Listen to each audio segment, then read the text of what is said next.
দেখুন কড়াইতে তেল দিয়ে দিয়েছি, তেলটা গরম হচ্ছে। আজকে রান্না হবে মাছের তেল দিয়ে বেগুন দিয়ে। চলুন স্টার্ট করা যাক। এখানে আমি তেলে গরম হয়ে গেছি, তেলের মধ্যে পেঁয়াজ আর লঙ্কা দিয়ে দিয়েছি। এখানে একটা হালকা ব্রাউন হয়ে যায়, তারপরে আমি তাতে বেগুনগুলো দিয়ে দেবো। দেখুন আমার পেঁয়াজগুলো হালকা ভাজা হয়ে গেছে, তাতে বেগুনগুলো অ্যাড করে দিয়েছি। এখন এটাকে ঢেকে দিই, একটু সেদ্ধ হোক।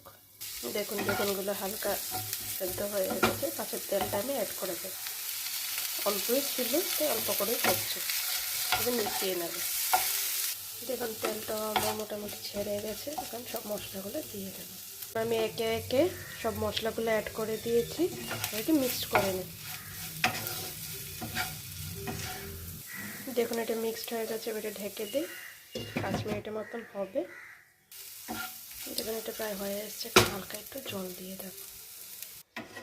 হালকা একটু জল দিয়ে দিয়েছি, আবার একটু ঢেকে দেবো, রেডি।